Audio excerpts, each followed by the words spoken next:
a very hearty welcome to all of you, and especially a very hearty welcome to Adam.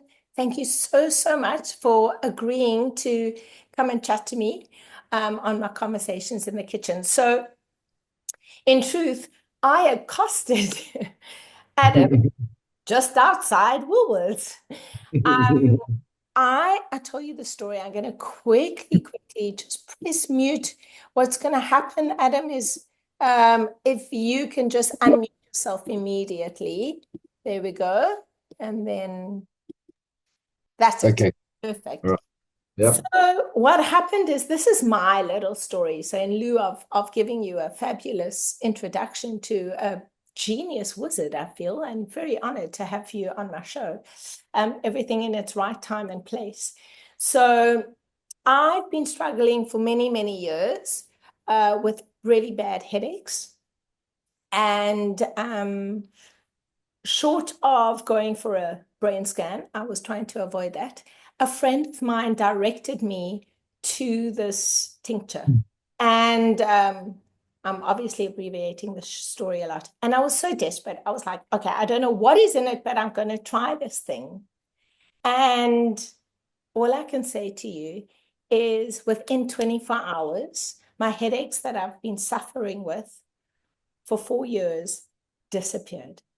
And touch wood, I take these drops, 5 of them every single morning, and they are amazing. So about 4 weeks after that, a friend of mine then directed me to a series of lectures to sign up for, and you could choose. And what caught my eye of these lectures was this substance in it. Forgive my pronunciation, terptopsin. Yeah. I was like, I need to know. I know it's one of the ingredients in this tincture, and I need to know what it's about. And so it was Adam's lecture that I listened to. It was so interesting, and he's a great storyteller, genius. And 2 days later, I was going to Woolworths. My garden center is my sort of home away from home, because I live 5 seconds away. And Adam walked out of it, and I said, "Excuse me, are you Adam Suzman?" And we started chatting, and I feel like we might be chatting for many years because it's so easy and delightful. And I managed to convince him, after an hour's conversation outside of Woolworths, to come and chat to all of you on conversations. So, Adam, without further ado, thank you so much for coming and joining us tonight. I know that your work over the span of a couple of decades, you studied homeopathy, but then it's now led you to the formulation of your Beyond Medicine. So share with us how this journey came to be. Okay, so I mean it's quite a long story, but long story short is I practiced for 20 years as a homeopathic doctor, and treating disease is like, it's endless. There's just a sea, and you're throwing rocks into the sea endlessly. And I was really good at it, but it was just I wasn't able to reach enough people. Sorry, my cat. But eventually, I just came to the conclusion that in order to be really effective, I had to look at the backstory behind disease, and to bring out a series of medicines which would enable people to take the healing journey into their own hands and work through their own psyche. So this is basically what happened. The first remedy I started with was called liberation. It's one of the ingredients in the one Elaine's taking. But it was really to do. Ooh. Stopped a little. You've all frozen a little. I'm hoping. There we go. Let's come back. Basically, what happened and what didn't happen in the past. So it's a very unusual substance, this liberation, because the centerpiece of this remedy. I mean, I mix.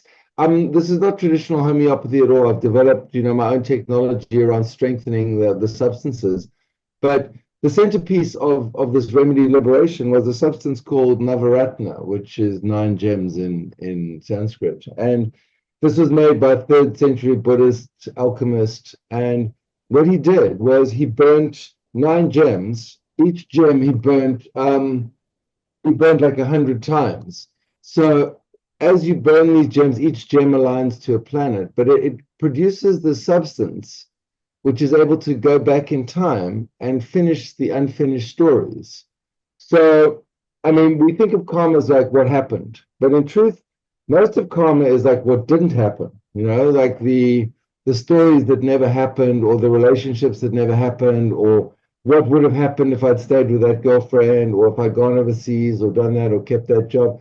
Part of the story gets stored in our cells. It gets kind of lost in the myth. I also have a cat. When there's important stuff going on, they want to be part of it. No, I'll kick him out if he becomes too much of a pain. But he's just Burmese, so he's very friendly. So, as I said, the story was actually let me get rid of him. He's going to keep bugging us.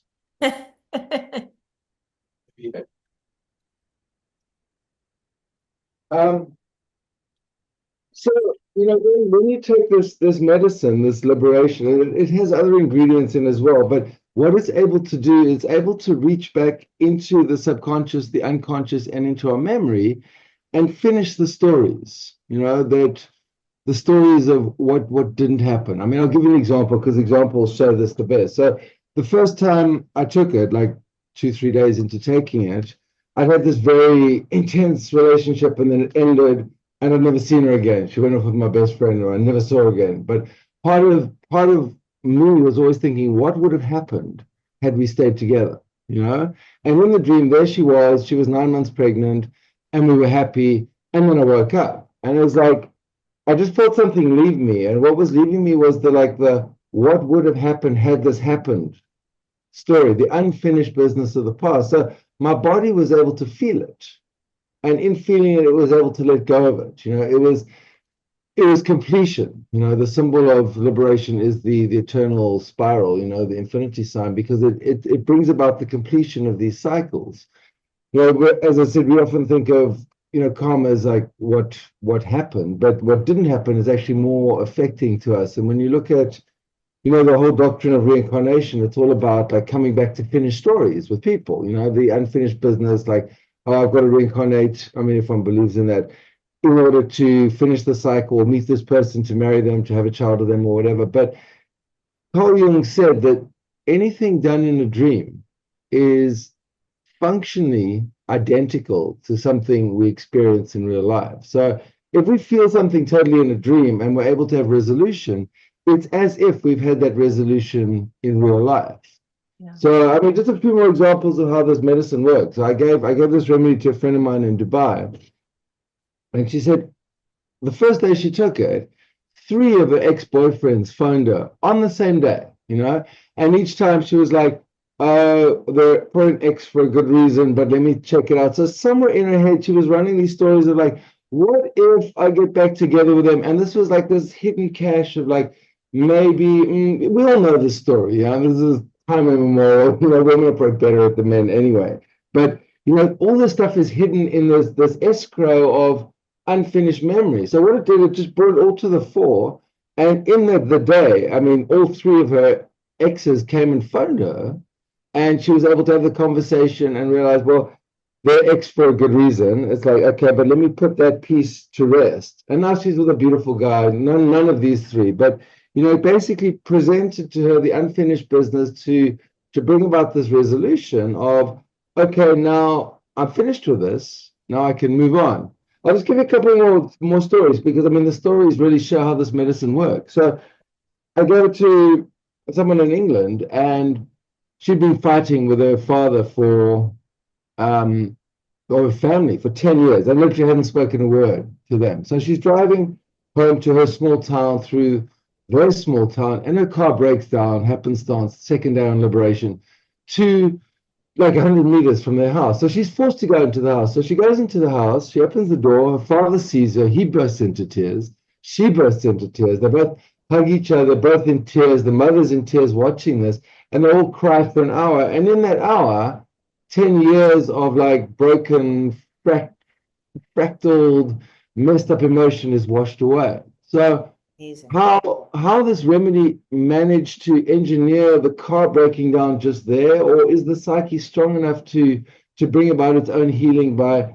generating situations whereby we can have resolution? I mean, as I said, I met Elaine at Garden Center, but Garden Center used to be my own personal Truman Show when I was taking this liberation. I would go there and I was like, people would just appear. I was like, oh, from the past. And there was the person. They're like, okay, bring them closer, have a new interaction, or say goodbye. And it was like for 9 months, I would just wait for them to appear. And it was like somewhere in my psyche, it was manifesting the reality whereby these people would appear and I could get closure or decide, look, I don't want this person in my life. You know, I had another dream of this friend who betrayed me, and in the dream he gave me all these gifts, and I was like, I'll take the gifts. You owe this to me because you betrayed me, but I still don't trust you. I don't want to be friends with you.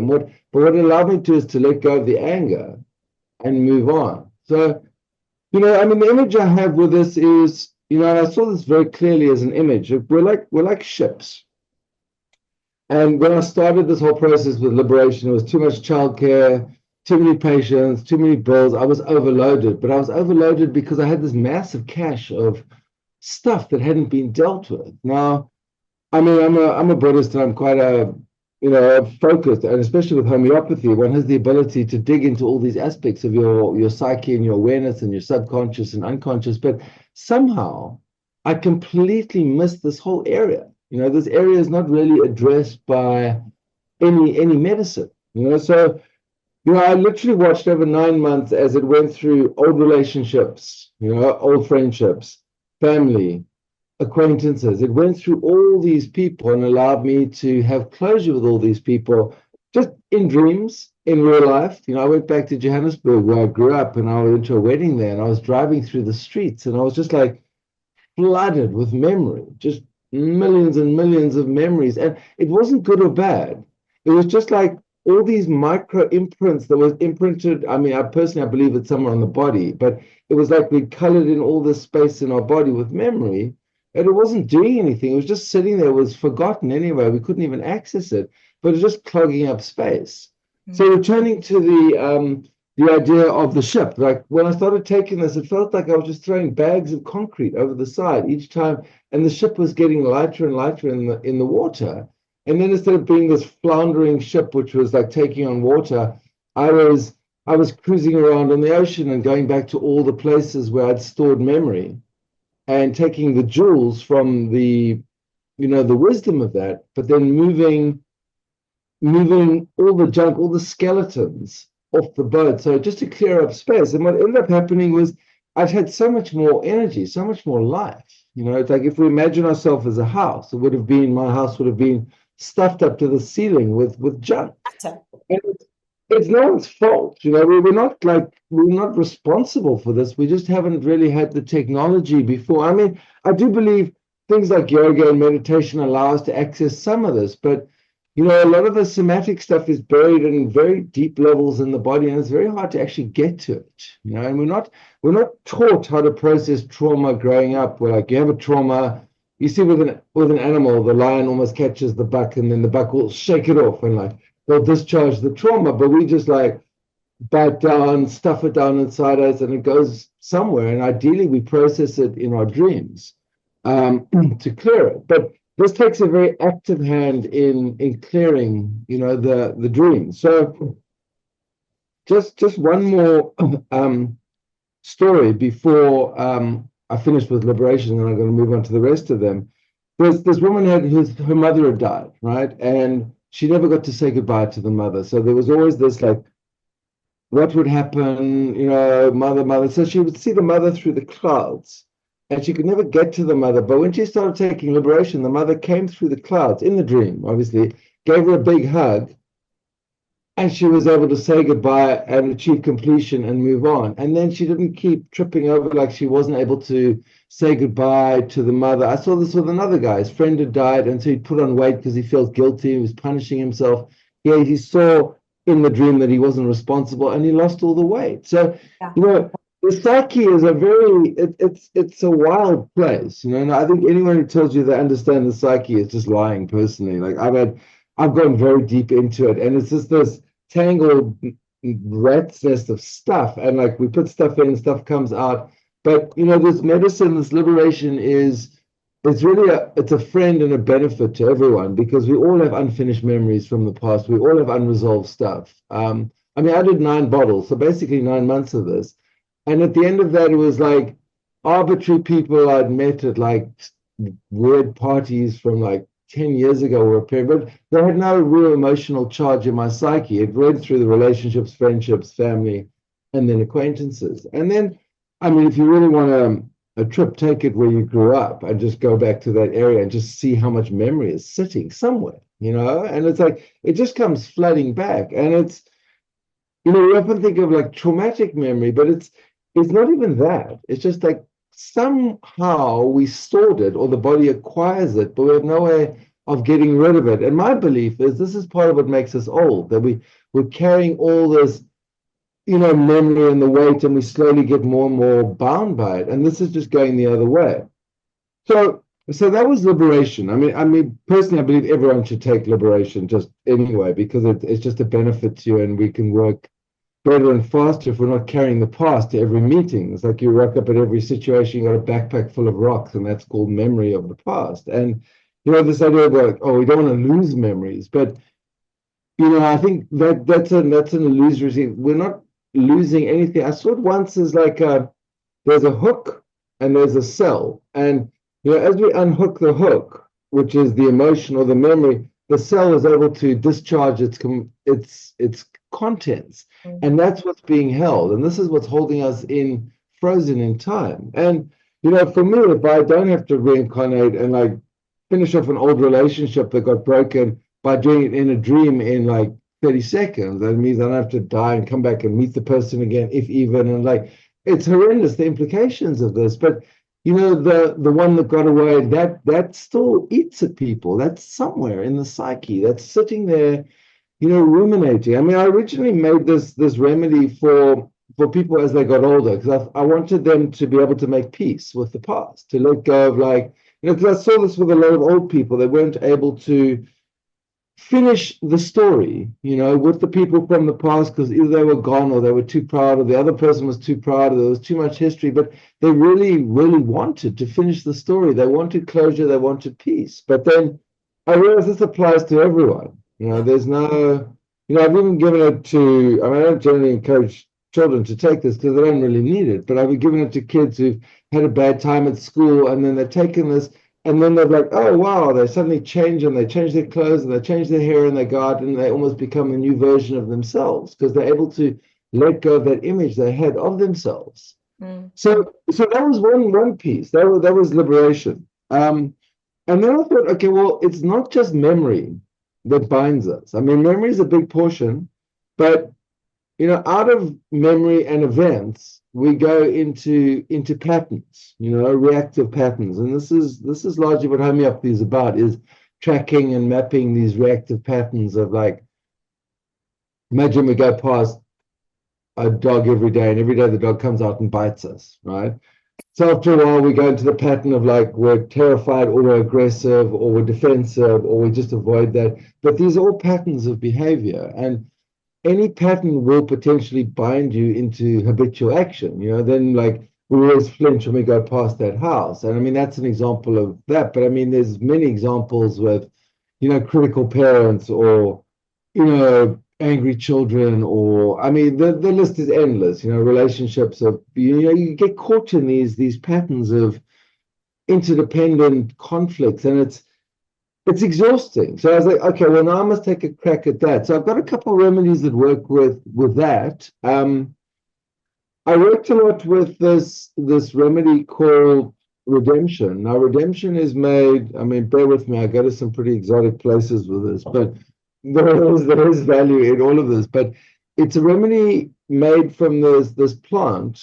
It's called Nayaral, the mother of all plants, and this is real. I've spoken to people who've seen this plant. It's a glowing tree. You go into the forest at night in Peru, and the tree has luminescent purple leaves, so it kind of glows like that.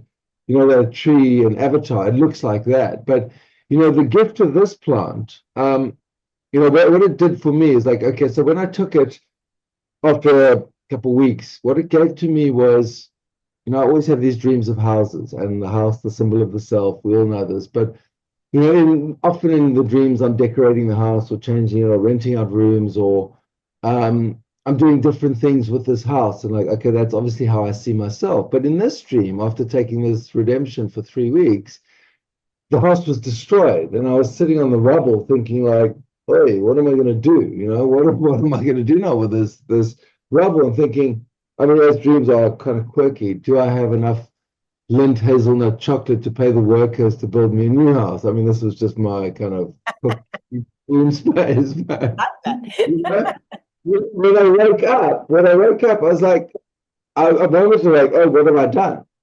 And then it's like, but I'm free now. I'm free from this image I've built of myself. And then in subsequent dreams, I would dream of houses, but they were always different houses. And I was always like, okay, I don't like the curtains there, or this is too close to the road, or this one's too noisy. But it broke this subconscious construct I had of myself to free me to be anything I wanted to. So this was the gift of this plant to me. It was like to allow an external benevolent force to like come into your field and say like, okay, how can I upgrade this person's awareness? I mean, it's possibly the hardest one to understand. But I realized that in order to move through this journey, we need to bring in some external forces which are benevolent. I mean, this is often what people do with plant medicines. But plant medicines can be quite haphazard. This tree is not it's not a hallucinogenic thing. It's just it's the spirit of the plant, and you consume the liquid. And I made a remedy from it, and I got a song to connect it to the people. But what it did is it allowed people a level of self-reflection to see their patterning. Now, I have other remedies as well. There's one called Panacea, which is designed to almost be a sentient remedy to go in and like work out what we need. Because there's another Amazonian plant called Morosa, the hospital plant. And what you do with this plant is, I mean, obviously we don't do this with a remedy, but this is how the plant is used traditionally, is you'll wash your feet for 10 or 15 minutes. And then you'll take the water from that and you pour it on the plant. And then you let the plant sort of ingest your frequency. And then you take 3 leaves from the plant after 15 minutes, you make a cup of tea and you take it. So it'll manufacture whatever you need to heal you. So that's one of the key ingredients in this. So it's almost like a sentient. I mean, what I love about the plants is that they want to help. They're benevolent by nature. They have no axe to grind with us. They're not like, oh, what can I get from this person, or are you paying me enough? There's none of that. There's kind of human thinking around healing. It's just they're there as gifts, as treasures from the universe, basically, to us for us to be able to move ourselves from a space of unhappiness to a space of happiness. Now, I'm not saying anyone is more or less happy than anyone else. I think we all have our moments of happiness and sadness and ups and downs, and that's of course part of life. But my intention behind this system of medicine is to provide people with a set of tools that can allow them to personally dig into their psyche, through dreams, through their daily experience, through that level of self-reflection, so they can like take some control of the situation. Because there's so much of, and I see this often, like, oh, someone goes for a cancer diagnosis and it's like, oh, bang, now you must do this, and they go into terror and like they follow it, and the power gets taken away completely, So my intention behind this was to give the power back to the people around their own psyche, because it's your journey. When each one of you, if you take liberation, you'll have a very different experience, but it'll all be about your memories, your unfinished memories, the unresolved stuff for the past that we're carrying without even realizing. When we take redemption, and there's another one, and Panacea, there's another one in this category. It's called Pure Forever. It's based on a mantra, because I use Buddhist mantras as well, because they represent archetypes of states. Now in Buddhism, there's no deities per se. It's more like personal aspects. But this one, there's Pure Forever, and then I put it into one called Victory Over Thought as well. Is what it does is it allows you to see your subconscious and unconscious programming. I mean, it can be quite hectic, you know. It's like I remember when I was taking this, I woke up one night at like 2, 3 in the morning, and I was angry. I was raging. It's like, wow, I'm the angry man, you know. And I never thought of myself like that, but like, and then I realized I looked at it, it was like I could feel my face as my father's face, and he was always very angry while he was alive. And it's like, okay, I've taken this on. But what I'd in fact taken on, and then it showed me what the anger was there for. It was like my inability to protect my mother from my father when he was screaming at her, and as a child feeling disempowered, but like instead of feeling guilt, you know, the more proactive emotion was anger. So I like kind of went into anger because I couldn't help her, so I got angry. But then I was seeing when my daughter would get sick, I would get angry if I couldn't find the remedy. It's like, how inappropriate would that be? Because, and then I realized it was just my father's stuff, my child aspect trying to fix that stuff, which I couldn't, and then using anger as a you know Outlet. as an outlet. So you know that level of self-awareness is that stuff is gold. You know that is priceless to get that level of insight about your own psyche. So now whenever the anger comes up, it's like, okay, this is what this is. This is me as a child and my inability to protect my mother, and like this is just a pattern. And each time it comes up and I see it but don't react, I break the pattern. And if it has to come up 50 times, it comes up 50 times, but each time is less strong. So this remedy as well, you know, in conjunction with the other ones, is a very powerful psychoanalytical tool to allow us to see what's really going on. As I said, for me, empowerment is everything. You know, if we're empowered and we have the control to do what we need to do, that's a beautiful thing, you know. That's what this is about for me. It's not about like, okay, I've got to go to the psychologist or the psychiatrist or the doctor to like tell me what's wrong, because we all know that like emotions, you know, are one of the major, if not the major cause of disease. Suppressed emotions, misplaced emotions. They say anger damages the liver more than alcohol, you know. And I've seen this. People who are very angry, bang, liver cancer. Like, wow, there it is, you know. So if we don't run the emotions, they will run us. You know, I've got another one which helps to deal with the control of the emotions, not as in controlling them, like stopping them, because we can't control them. But, you know, the experience, and this is the end of aging ultimate. This is another one. I'll go into that in a minute. But what this does is it allows us to, the emotion comes up, and we all know this, it's like anger, jealousy, rage, sadness, whatever it is.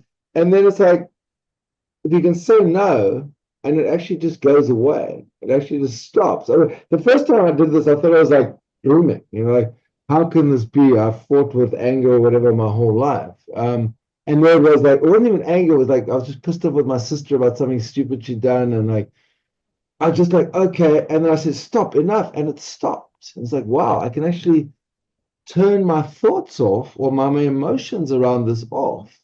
And it's like, it felt like I discovered the Holy Grail. Because, I mean, people talk about, oh, we're bound by the government or the Illuminati or whatever, who knows, the New World Government, whatever the story is. But the truth is, if we're in control of our emotions or they're not in control of us, that's freedom. For me, that's freedom. And then whatever goes on after that is theater. It doesn't matter what's happening in the world around. If we're in control of that, you know, we all know someone cuts you off in traffic. You have the choice of like staying angry or stopping it. And often we stop it, but sometimes we get caught in it. But then the whole day gets tinged by anger. And then we're the angry person for the day, and then it all goes south. So then I'm going to allow some time for questions. Do you want to say something, Elaine, or can I Now continue? saying hello to somebody, but I do want to add to this conversation is that, you know, while you're speaking, when I went through my cancer journey, I would have loved to have like been privy to these tinctures then, but I had to do it in a very slow way and discover how to untangle the knots mentally and emotionally, particularly the emotional traumas, um, sort of bad unprogramming patterns from ancestral, you know, lineage. And I listened to the characteristics of these tinctures and just disease is so holistic.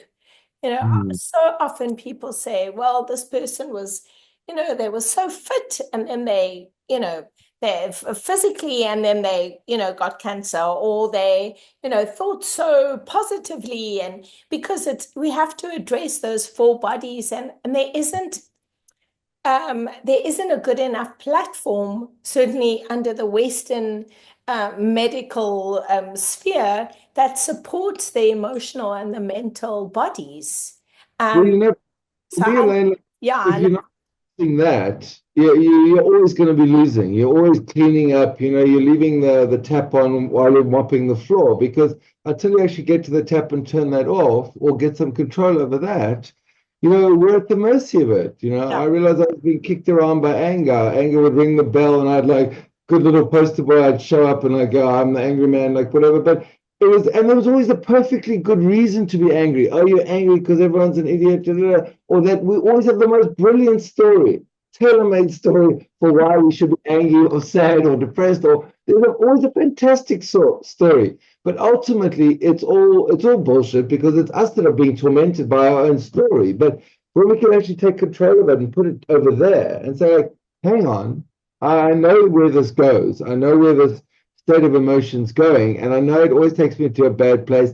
And yes, I've heard the story, and it's a brilliant story, but it's me who's going to 4 or 5 hours later kind of like come to myself, like, where have I been? I've been in this tunnel of anger or sadness or jealousy or whatever. I mean, pick your emotion. Everyone's got their own particular emotion they have to deal with. But, whatever that is, it'll try to sell you the perfect story around why you should be in this state. And I'm not saying that don't experience emotions. In Buddhism, they say we should pluck the lotus from the water without falling in, right?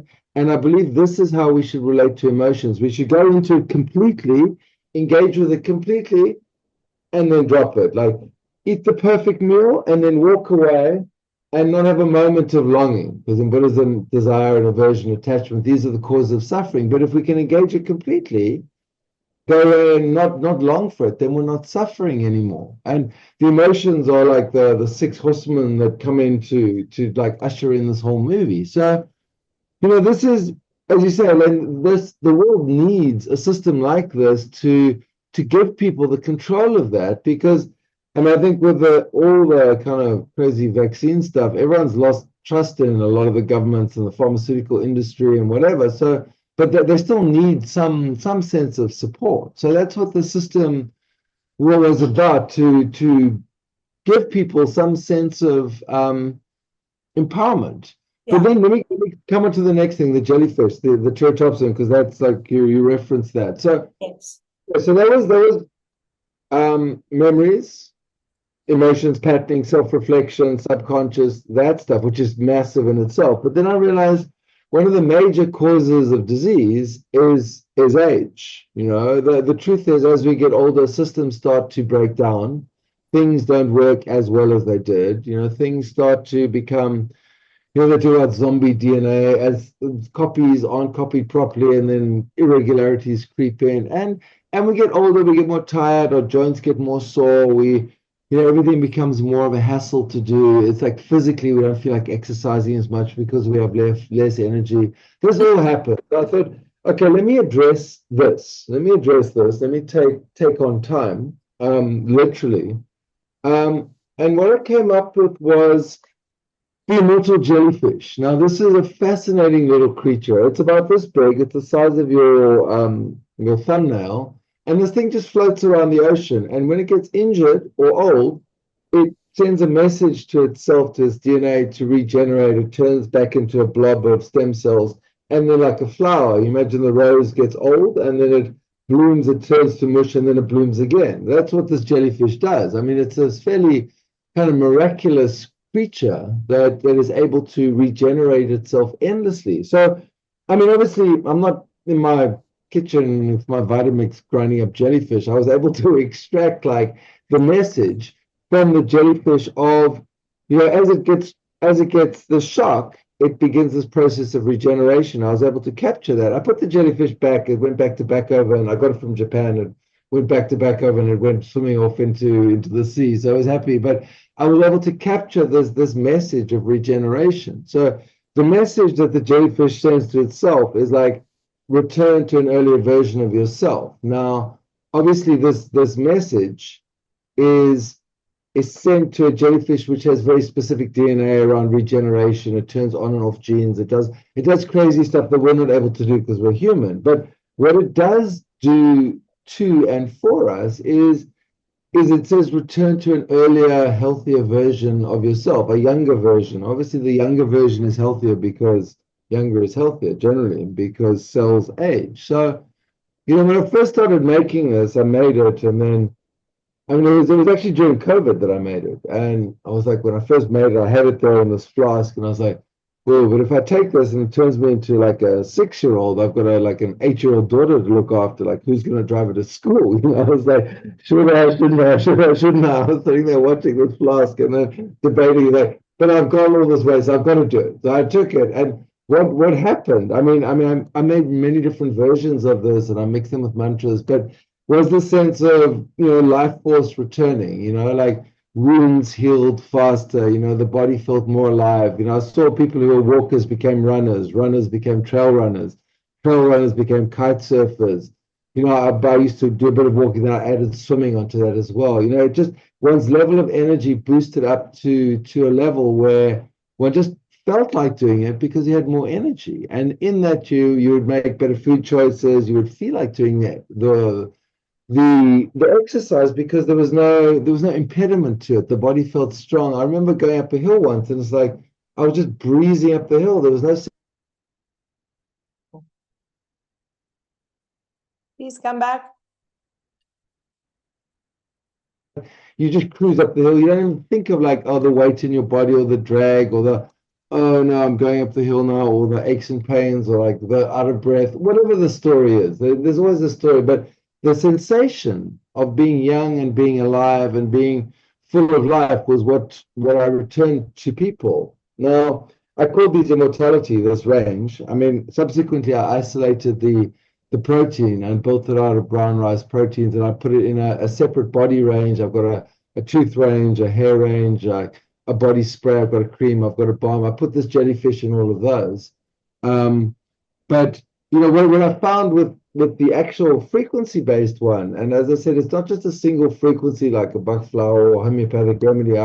What I've done is I've kind of layered the frequency, like I've folded a sword onto itself to make it stronger and stronger, so that you imagine like an atom where there's normally a few electrons bouncing around. I basically filled in the space with information content. So I've made these, instead of like being a little stone you drop into the water, I made it like a grapefruit. So when you drop in the water, it creates a much stronger ripple and it goes through the cells. Because, I got tired of people saying like, oh, I didn't really feel it, like, no. That was like, okay, well, make something that's strong enough for everyone to feel. And so I developed this technology working with water and the memory of water and layering stuff on top of it in order to create these stronger versions. And this is what, the immortality is. It's the stronger version of this jellyfish message sent to the cells. Now, what I found was like after 3 or 4 bottles of the original immortality, it started to wear off because the body became acclimatized to the frequency. We all know this. We drink the same cup of coffee every day. After all, we don't even taste it. You walk into a room, you'd be burning sandalwood every day for a month. You light the incense, you don't even smell it. Because the body acclimatizes to this. This is just what the body does to keep us from. It's just homeostasis. It's how we're built. It's designed to protect us, but it can lead to just filtering stuff out. So what I did, I kept adding layers to this message, and I started introducing the mantras. A lot of Hindu mantras, the Ganesh mantra, the Lakshmi mantra, the Shiva mantra, the Vishnu mantra, the Kali mantra, just to explore the different aspects of the psyche. So obviously the Vishnu and the Lakshmi more around the abundance and the effortless accomplishment, and then the Kali and the Shiva around like the more kind of wrathful, destructive aspects, which were not necessarily wrathful. They were just very to the point and decisive. Like whenever I need to do my tax return, I take some immortality Kali. and I chew through it. I feel like I've got these jaws and I'm just chewing through this tax return. It's like the bank statements, and I'm in there and I'm having a great time. Whereas normally I'd be like, oh no, no, dude, it's such a hassle, such a mission. But when you take the card, it's like, wow, I want to do this. I want to get into this. It's like, wow, if this can help me with that, it can help with anything. So anyone who's kind of sitting on the couch and having a problem with motivation or not, has some heavy stuff to get through, Kali's amazing. I can personally endorse that. It really helps us get through. And we finish everything and then we look for more stuff to do. So that's the correct use of the wrathful aspect. Now, for me, I'm not a Hindu. I think Hinduism is fantastic as a system. I love the archetypes, but I take them just as archetypes of the psyche. So Kali for me is just that they say she's the destroyer of evil. She's the wrathful aspect, but she destroys ignorance.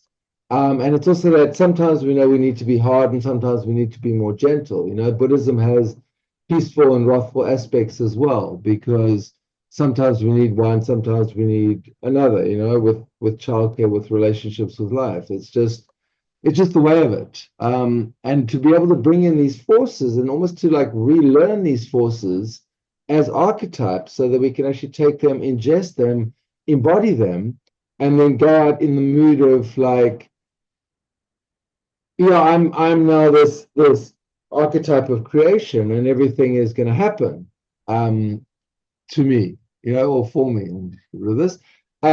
So to be able to use these things like this is once again, I'm relying on the fact that, the mantra, the guy to do my mantras, he literally spent like 30 years in India and he clears his mind and he chants the mantra. So it's a very pure process of bringing that down. And I'm not going into the debate of like whether these gods or goddesses are real or not. I think that's missing the point here. In Buddhism, they take the view that they're just aspects of the mind, but they are universal aspects, and every religion has different versions of these. In Hinduism, they're quite well mapped out. So, and also you're tuning into like the billions of people who've chanted this mantra before. So you're able to take it and you're able to almost become an expert in this and use it to move on. The Buddhist one, well, the one that's in the Pure Forever and the Victory Over Thought, this is the one that deals with the subconscious and the unconscious. That one was actually made originally to deal with people who had died, in order to guide them to a higher realm. But what it does now, it basically filters through each and every aspect. It's like it's a fine-tooth comb. When I was taking it, was like this tiger claw was like clawing through me, and like all the dreadlocks in the hair were being pulled apart, and like all the sticky bits, the unconscious, subconscious. So it's like they say this mantra, the Sushnisha mantra, is made from the minds of 1,000,000 Buddhas. So the story was one of the gods needed to he didn't want to be reincarnated. So he said to Gautama Buddha, like, okay, what can I do? I don't want to become a cockroach and go through this whole story of reincarnation again. So what have you got for me? So the Buddha said he sent out his voice in the 10 directions, and then it came back and it touched the minds of 1,000,000 Buddhas. It came back into his mouth, and then he chanted this, into as a mantra. And this is the Sushnisha mantra, so but what it does, it's able to really deal with the subconscious and the unconscious and bring it to light. And for me, that's always been the quest. If I can understand that, they say, I think something like 90% of our behavior is unconscious, which is it's just frightening. That's just terrifying to me. It's like, that's how little control we actually have over what's going on, that a lot of it's embedded in the past and parents and grandparents and ancestry and lineage, and we're just playing out these patterns from them. It's like, that's horrific to me. It's like, I want to choose to play a pattern if I want to choose to play it, but I don't want to just like, oh, you've been handed this. And this happens a lot with people, like, like, okay, you will be this religion, or this is our culture, this is what you are. The child often has no choice, and we as once children had no choice in the having these patterns handed down to us as patterns of behavior and ways of existing in the world. And that's, when you think about that, that's just terrifying. It's like, if you're going to worry about anything, worry about that. But with this, it feels like all the unconscious stuff slowly becomes conscious, and we get control over over our minds and our emotions and what is kind of, you know, playing out. I mean, I saw this many times in practice when I was a homeopathic doctor. It's like people, you know, like, you know, women going back to the same pattern of alcoholic, abusive man. I was like, oh my God, why? And she, you know, I just can't break it. And like, that was the father's pattern. And like, they're just kind of unconsciously drawn to that. And like, but if there was a way for us to see it and to experience the emotions and understand it and actually move away from it, that's freedom. That really, for me, that's everything. Then we really are sovereign, creator beings on this planet, and we can really do whatever we want. And that really is my wish with this whole system of medicine, is to give people this toolkit to allow them to, you know, go into their psyche and begin to take it apart and put it together and make friends with it. You know, like, okay, well, dust under here and see what's there, or like, what were you hiding in this? It's like, well, at least then if you make a mistake, it's like, okay, well, I take full responsibility for that. I'm not blaming my parents or the government or my culture or my religion or whatever. It's like we become sovereign beings, and as sovereign beings, we do make the planet a better place just by being conscious and aware, you know. And it's, I think a lot of the spiritual traditions are moving around this technology and trying to piece this together, but it's quite haphazard, you know. Like, I mean, you know, I used to go to bed every night. I used to take it before bed with the liberation. It's like, oh wow, what's the next chapter? I would be excited. Like, what else is in this like cache of memory that I haven't dealt with? And like, what more is there? How far down the rabbit hole can I go? And once I spiral out of the rabbit hole, then I'm like, I'm free from that. I've taken the jewels from the wisdom from that, but I've moved on. And I mean, this for me is really the purpose of all the spiritual traditions, or it should be, you know, to actually get people to the point where they understand why they're here. You know, Yeah. obviously purpose is a big thing, right? But also to not feel like a victim of your own emotion. You know, like I realized, you know, anger would ring the bell, and it was like, wow, I would run to meet. I was Anger's bitch. I own it. You know, that's what it felt like. And she would ring the bell and I would show up. Like, okay, here we go. I'm your poster boy. Here's a little flag, and I've got like one little Anger suit on, and I'd run down the road. And it's like, no, I will not do that anymore. You know, it was quite enlightening to see it like that, and to realize that these emotions are forces which are designed to be used. We can't stop them, but if they control us, you know, then I felt a similar thing with tobacco. Tobacco at one point had this hold on me, and it was like, oh, wake you up at night to have a cigarette. It's like, no, I'm clearly in the dominion of tobacco. You know, it's like, I'm not in control of this. And then I was like, okay, let's put this right down. But then I realized, okay, well, there's that. But then there's all these emotions as well. And if you're bound by the emotions, you will always be driven in a particular direction. So what this really is, this whole system, the Beyond Medicine, is about dominion over your own reality. And then where we choose to go, and you know, what's nice about this is it plays beautifully with all the other practices. You know, I have someone who gives people liberation or redemption or tranquility before they do breath work, or I gave some liberation to Elaine just to give to people before they do yoga so they can go into it and experience it. I've got a psychologist who gives drops to her patients of the liberation before she goes into a session. And then she says she goes much deeper. People are able to bring out a lot of stuff from their past, and then process it. Okay, one more thing, and then I'll take questions. I'm almost finished the tour, and then we can cycle around and we can do some questions. But so then my latest one is I've been working with gold, you know, different versions of gold. So I've got a liquid version of gold that I've made. It's an unusual homeopathic preparation of gold. But then I get the gold basma, which is burnt gold. You know, they burn the gold repeatedly and they get the dust, and then actual gold leaf. So when you combine the three together, you're able to almost like deliver messages straight to the DNA, to whisper to our DNA a certain suggestion. It's like a carrier medium to send a message to the DNA. And the messages I've been sending to the DNA are with the Norse runes. It's not that well known, but like in truth, it's like a lot of all of our heritages. You know, originate from up north. You know, the Norse runes are, for me, they represent in like the verbs of reality, the transactional syntax of existence, like the movement, the form, the stasis, the building. So we're able to give kind of core directives to our state. And what I did with this, it's the end of aging range, is like I was able to give a directive to the cells to stop the depletion of Jing. Now, Jing is a Chinese medicine concept which translates as life force, right?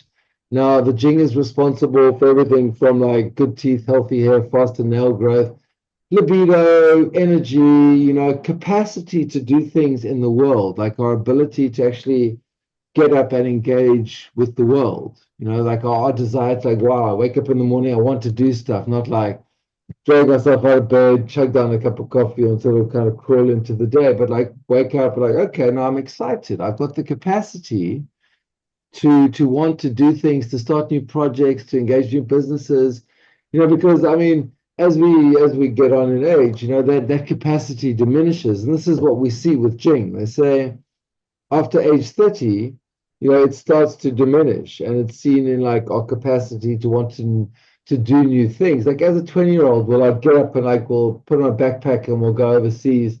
When we're in our 50s, it's like, oh no, I want to be home by 9, you know, and be bed by 9:30 or whatever. It's like we become a very different creature, you know, and like what this is just the body almost like conserving energy. This youthful, you know, force in us starts to diminish. So, I mean, I did quite a big trial on the end of aging. It was like 50 people over 3 months, and you know, what came out of it is like everyone felt this complete new lease on life. You know, everyone started new projects. They engaged things they'd always wanted to do from the past. You know, they were able to work for like 12 hours a day in the rain. You know, that sense of like energy would just buoyed them through the day. And you know, it was quite a dramatic remedy. I mean, when the one I gave to that Elaine got hold of is called Golden Bridge, which is it's based on this technology, but I've incorporated the liberation in there, and it was kind of designed as a transition through menopause remedy because I realized that you know part of the menopause was like the depletion of the life force and the body getting not as strong, but also there was a strong mental emotional component in the unfinished memories. So I made a specific version of that for menopause. You know, my girlfriend's in her 50s, so she also goes through this. I know it. I mean, I've dealt with this a lot. So I mean, I've probably heard more about women's problems than most men alive. So I don't consider myself an expert on it, but I've heard a lot, yeah, a lot. But I also get that it's like, why should women be nailed with this state? You know, after going through childcare and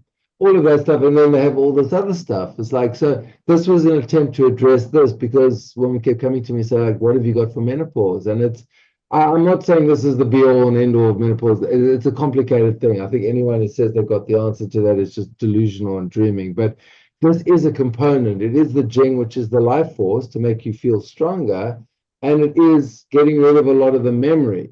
That might be dragging you down. So basically, if you have a vehicle, it's just making sure it's full of petrol and the oil's changed and the tires are set and you've like gotten rid of all the junk from the boot. So at least your vehicle is as strong as it's able to be within this context. And then whatever we layer on top of that is obviously a benefit. But you know, so it's a fairly complicated, it's not a complicated system. For me, it's quite simple. It's got quite a few remedies. I think I've got like 18 remedies now, but I've got like balms and creams and like you know, hair, tooth products and hair products. So it's like there really is something for everyone. The cosmetic range is based on the teratopsin, which is the molecule from this immortal jellyfish, and it's regenerative thing. The tooth And just product is just to add to that, I said to Adam when I met him that I'm just going to try and sort of be my cameraman. I'm a person, is that I could feel within a few days, I think I said to, and maybe a friend of mine who's on here tonight, after class, I said, you know, I don't know what's this like tincture I'm taking, but I definitely feel like it's a good day when I take it, like it's a good day. There's like an added bit of Vuma, magic, I could definitely feel a frequency difference, for lack of a better description. So Yeah, but everything we're talking about at the moment is frequency. yeah, absolutely, absolutely. So and it's experiential. But it's experiential. This is the thing. I wanted it to be experiential so that people weren't just, living it in their head. They actually felt it in their body and in their sense of, I wanted to bring back that joie de vivre, like the waking up in the morning, like, hey, the world's my oyster. I've got this day. I can do it. I've got the energy. I've got the capacity. But more than that, I've got the will to do it. It's like as we get older, as we all know, it's like, our will to do things starts to diminish. It's like, oh, I'd like to do that, but I don't feel tired. Now it's like I'll work the whole day and then I've got a business in America, I'll deal with them, and then I'll cook my daughter's a meal. And it's like normally I'd be like, oh no, I've got to cook, food for my daughter. It would be an effort. And now it's not an effort anymore. And that's a pleasure. Like any parent, if you offer them that, like it's like, wow, I've got sufficient energy reserves without like killing myself with coffee or stimulants or whatever, just to get through the day and still feel like I've got some energy for myself, because I'm not losing energy in the traditional sense because my reservoir hasn't been depleted. In a sense, what I did with the runes and this end of aging was to, the two runes is like the lake rune and then the thorn rune. So it's like if you imagine the lake is slowly emptying, that's the jing, the lake is dripping out. And like what we do, we put like a plug in the lake so that it begins to refill. The lake begins to refill. And this lake is our life force. And with this life force, we're able to do pretty much whatever we want. And that feels like, well, if we've got that, the ability and the capacity to do what we want, the desire to do what I want, we know ourselves, we have this degree of self-reflection, so we understand what's driving us or what kind of isn't driving us. We've ditched the memories, made peace with them, we've distilled the gems from the past, and we've taken the wisdom and we've chucked out, the junk. And we've been able to see how our patterns either govern us or don't govern us. That's a big portion of what's Healing. Yes, of healing, of living a full and fully expressed life. I mean, then obviously people need to find their purpose or whatever, but I mean, if that's on them, like I can't in a sense address everything. I think that's a very personal journey that everyone has to go through and figure out why they're in fact here, what they're doing here. I mean, it's a good question, which is, I mean, I kind of ask myself this question often, but I mean, I've got this, I've got my daughter, I've got my kind of mission here. So I have a reason. But I've got friends who don't really have much of a reason to be here, and they somehow manage to get through. And I'm kind of a little bit shocked or appalled that they're able to get through, because if I don't have a mission, I get quite depressed. So yeah, I hear you. So it's like, but as I said, one can't deal with everything, but a lot of what is potentially binding us is available in this. I mean, I've also, with the physical ones, I haven't spoken much about those. I mean, like the miracle tooth, which is kind of my biggest seller, actually. Can we So can we participate, because I can't Yes. Vanessa, endlessly what listen would you to a like? monologue. What? Yeah. Well, I mean, Um, he is the speaker, but sorry, my apologies. yeah, but What would you yeah, like?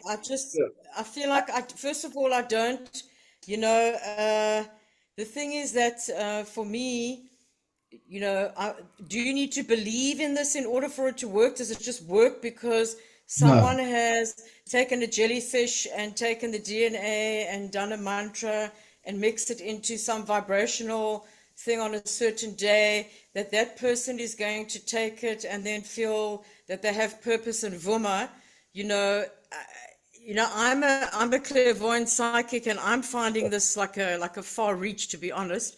well, So I give it for to my me cat. to, I give it to I want to try and cat. understand. I want to try and understand how a person synergizes different philosophies of Buddhism, of Jungianism, taken different parts of Mm, different things that they have synthesized in their own life, which is what mm, Adam seems to have been doing here, and putting it into this tincture that is, I'm not disputing that it's helping people, that it's wonderful, and I'm open to trying something that is on a vibrational level, okay?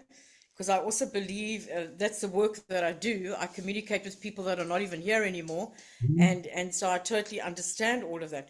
But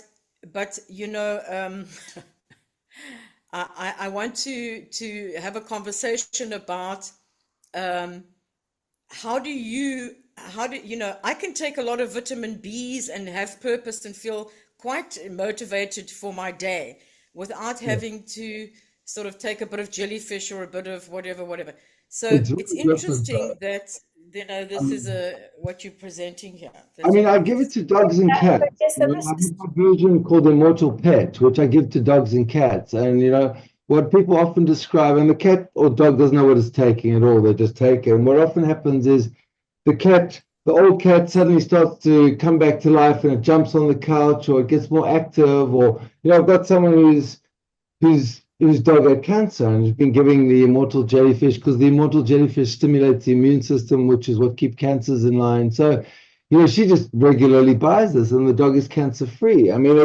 It's one of my best sellers, the Immortal Pet. So, in terms of like this concept of like, it has to be in your mind, or like as an idea, that falls away completely when it's given to an animal or a child even, and you see a demonstrable effect on children and animals, because there's no placebo effect in that, because you can't like project onto, I want the dog to get better, or the dog has cancer, or the dog is old. I saw it with my cat. I gave him the immortal jellyfish, and he started playing with the kitten. He hadn't done that in years. It's like I saw the life force in real time manifest in this animal, and I could see how he was more full of life. And to be honest, to compare it to B vitamins is like comparing a Ferrari to a Beetle, to be honest. To be really honest, I stand by that. It's like, it's that much more powerful on a deep energetic level than what you get. I've taken B vitamins. I take vitamins all the time. I stopped taking them because I didn't feel they did anything. It's like, do you even feel the vitamins? You take vitamin C for a month. Does anything even happen? No. You take my stuff,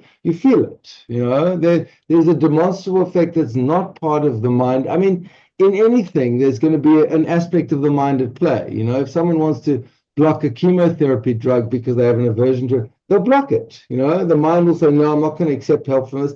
They'll block it. So I'm not denying that the mind can play a strong role in this, but these are independently potent substances that act on the bodies, the different bodies, and are able to dig into places that are often not available.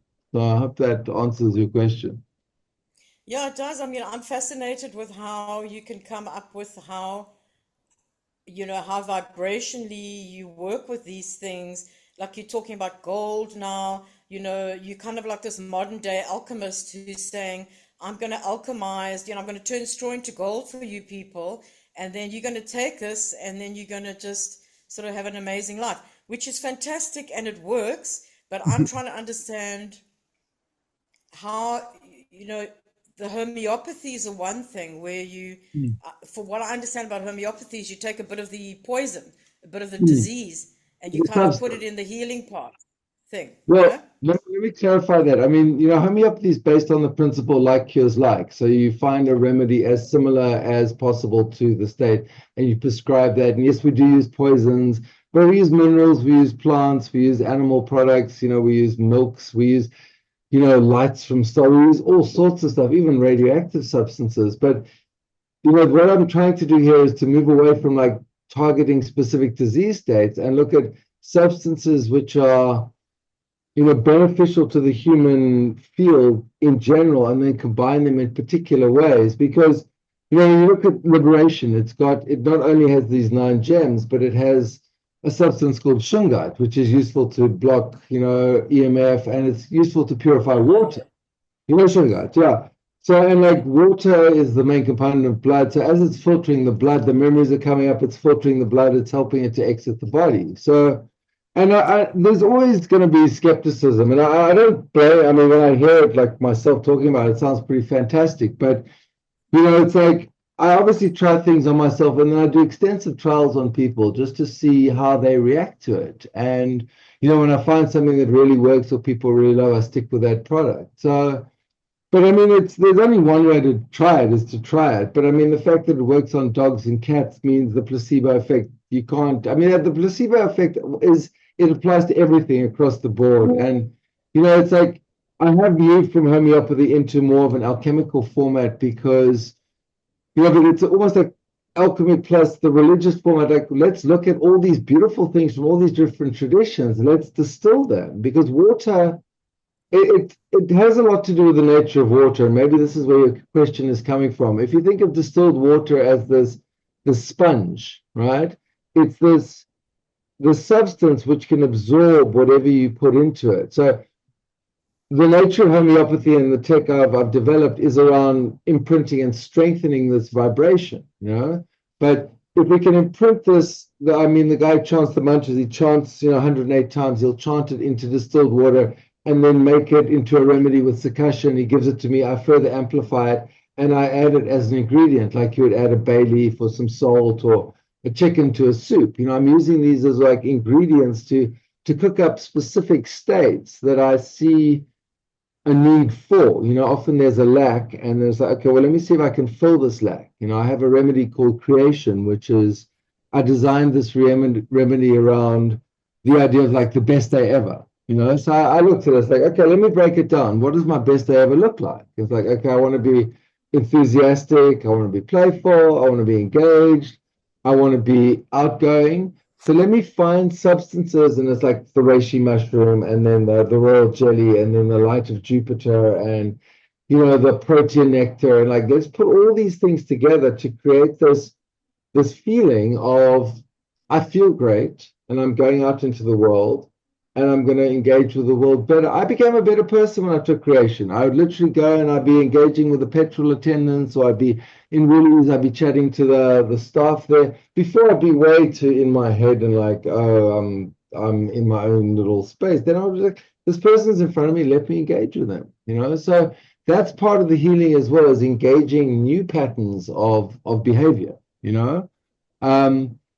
and setting in place new ways of engaging with the world. So that's a very important thing. We form new patterns in 21 days. So this is about forming new patterns of interacting with the world. And yes, it does sound a little bit fantastical, but it's real. I've been doing the business is blossoming. It's been going for like 5 years now. So it's like, and I just keep developing new stuff as there are niches in the market that need to be addressed, So I hope that answers your question. Tanya, Yes. thank you. And Yeah, this resonates with me. I love it. I'm a color therapist by hobby, and so anything vibrational like this, I resonate with it. So it sounds amazing. At the end, I want to find out how we can get the stuff, but I want to understand, how would it work with someone who's got Alzheimer's? How would that work? Alzheimer's, yeah, it is tricky. I mean, it's interesting. I've been working lately with, some kids with autism and getting some traction there, with this new victory over thought and end of aging ultimate. And that's like, anyone who gets any traction with autism is like, wow, because that's probably the hardest of all to treat. But, I mean, if there is degenerative conditions, if there are degenerative conditions in the body and there is damage to cells or structures, and the structures are not able to convey the messages.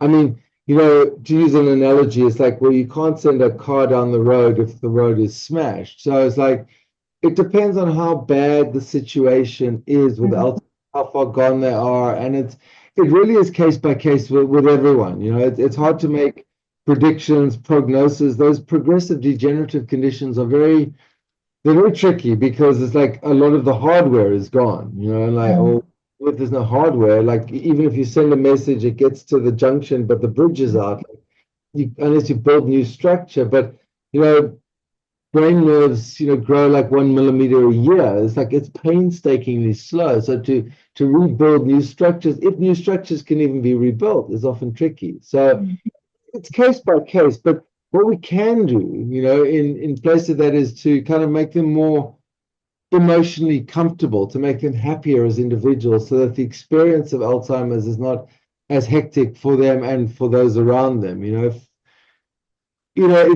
it's a tricky one because I mean there's certain ones in that category, and that would be one of those. I'm But sorry, don't that. I just was interested. That's okay. Thanks. I must say, I keep on thinking because the process of going through quite an extreme disease, or my experience with cancer, was really understanding and re-looking at disease on, all four levels. I wonder, and my wish would be to really integrate your kind of work with helping the Western paradigm, because it's so limited, and because most people, that's their first port of call, of course.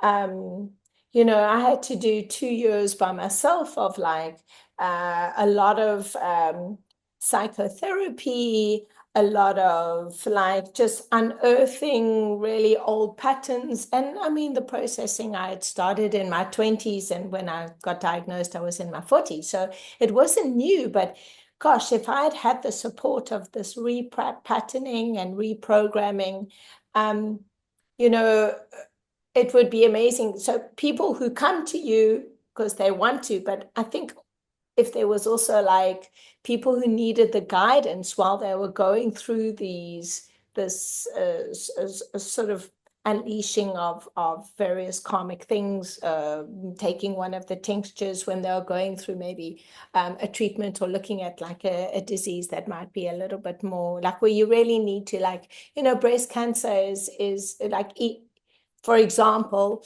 is, wherever it's located, it's giving you information about that body part. So the breast would be nurturing, about self-love, about the mother figure, about, and really supporting that. I would have loved that knowledge, or the support of your remedies, but I would like to help people going through these difficult diseases, and add to that. I think it's important to realize that like none of us exist in a vacuum. We're not alone in this. And what I've seen with disease is that there's so many, Oh, and they might need a color therapy, they might need a massage, they might need the levels of like what they might need as part of their healing are almost inconceivable. But I think this idea of like, oh, just stick with this one thing or stick with this other thing is like we really need to work together now to like use these different modalities to work in together. And that's why I can encourage people who like to breath work. It's like, well, just take some liberation or some redemption before you do, see how much deeper you can go with it. Like people who do plant medicine journeys, they'll take it a bit before, and they say they go in faster, they come out faster, because they're not dwelling as much on the stuff. So it's not a question of this or that. It's like, well, let's collaborate here. And I mean, the whole system is about like incorporating the finest sort of archetypes of the world and bringing them to people so that they can actually benefit from them without having to necessarily go through like 20 years of chanting a mantra to get to the point where they're an expert at the mantra to get the benefit. Rather get an expert to chant the mantra, and then we can just get the benefit of that, and we can just learn that. Because I mean, with the speed that the world is changing, like, wow, we need to be on our top game at the moment just to exist. So absolutely. yeah.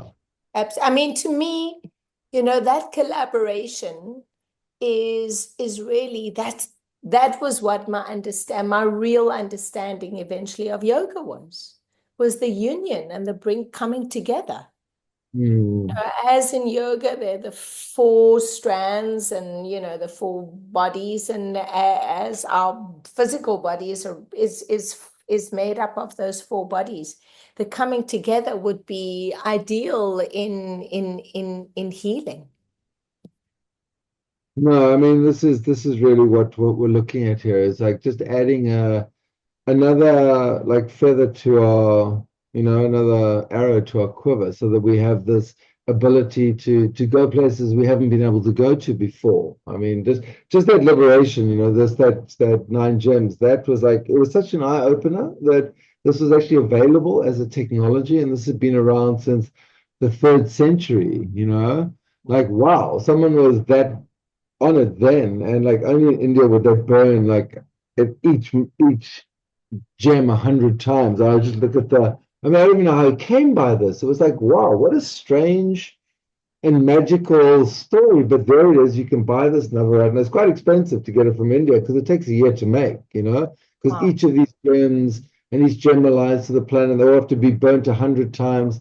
And I'm thinking, like, what if there's like 45, let's skip to 60. But I know in India they would literally burn them each time because that's the way the Indians think around these things. They're very precise and very detailed around things, and they would not cheat like that. So, you know, just the fact that we have access to this, and this is really what this journey has been about. I mean, the other lady was talking about like me going around and like, grabbing these things from all the different disciplines, but it's like, if they're beautiful pieces of like esoteric technology in a sense, ever the mantras, the runes, the Chinese medicine way of thinking about it. Like when I made the end of aging, I've got a Chinese medicine practitioner, and I said to her, like, okay, if my nails were growing faster and my hair was growing faster and my skin was regenerating quicker and I had more energy, is like, what would this mean?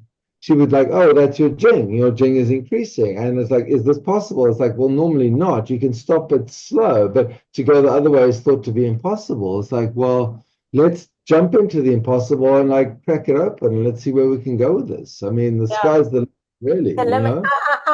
I don't know if I'm not, but I feel like my skin has improved since I've been taking golden bread. That's the other thing. The skin was definitely one of the things that improved. There was a lot less, and people just felt more alive. There was like, I've got a friend who puts the cream on for this basal cell carcinoma, this BSC, and he just like puts it on and it disappears. I mean, I'm not claiming to cure anything. I know that's illegal, but like what the immortal jellyfish does is it regenerates. It regenerates the immune system, and the immune system is what's responsible for keeping the cancers at bay. So as the immune system is stronger, we're able to deal with aberrant cancer cells. But it also means that wounds regenerate faster. People with cuts, they put it on, and it's like a quarter of the time because the cells are just proliferating more quickly. So this is like everything in technology. Come say hi, Bubs. So yeah, I'm gonna have to put my daughter to bed soon. She's writing me messages, but so maybe let's just wind. Does anyone? So I just wanted to see. Does anyone? So unmute yourself, Larissa. Oh, there we go. I have to just ask you one question, Adam. Yeah, 5 minutes. Yes, Larissa. Can you hear me? Yes, I can. Yeah, can you hear me? Okay. Because I always used to, because I used to know Adam long ago, and I'd like to know what you think about Ho'oponopono. Have you heard of Ho'oponopono? I think it's a great technology. I think it's a very transferred, energetic thing. It's like, what I'm trying to communicate here, Larissa, is that we all need to work together in this because, it's a field. And, the more technology, good technology that works together, the more quickly we can move through a lot of this, the pain, the suffering, the I forgive you. I get it. It works very well. I like it. I don't personally do it, but that also says that everything that happens, yeah, that's manifesting all your past memories. Totally. So there's no conflict here. It's just like literally working on the same field. We're just working on different parts of the same field. I don't think anyone. I challenge anyone to take the liberation and to tell me nothing happens because it's fascinating what we've got sitting in our cache. Where I'm not sure where this stuff is stashed. I mean, I've asked this question to myself many times. Is it in the body? That's my theory. That somewhere in the body, this memory is laid down as information content. If this is the processing unit, this would be the memory. And as we start to dig into this, it starts to flesh it out. Yeah. So, question? How do we meet you? How do we get it? That's what I want to know, exactly. I'm going to send all of Adam's information, his website, and how to get hold of him tomorrow in a WhatsApp. So that you'll be able to get hold of him. Medicine.coza, that's my website. I've just put it all together, and the whole range is there. Habitual. Or just give me a shout and we can come out for a chat and pick it up. If you're in town, Larissa, we get to see you. Yeah. I want to get younger. That's it. That's the point of it all. Yeah. Muting now. I found the mute. So just to wrap it up, if anybody, Tanya, I did see your hand. Do you want to ask a question? You're all good. Okay. So for me, I just want to quickly just put it on the right image. I just want to say a really, really huge thank you to Adam for joining us this evening. I loved the conversation. I've had a couple of messages that came from some friends of mine that were online and just absolutely loved it. And I'm really excited because she's actually does yoga with me. So she's going to try out the liberation. And she was like, I think I'm going to be doing shopping soon. And me too. I've got a couple of things I want to chat to you about and order. But just a huge thank you. Thank you for your time. Thank you for sharing your wisdom. Thank you for all the work that you're doing. I think it's the right time and it's so important that we just really open to all of that. And it was a really heartfelt, beautiful evening. So thank you, Adam. And please know you're always welcome to my kitchen. So thank you all of you for coming tonight. Thank you, Elaine. Thank you. Thank you. Thank you, Adam. Thanks. It was amazing. Bye, guys.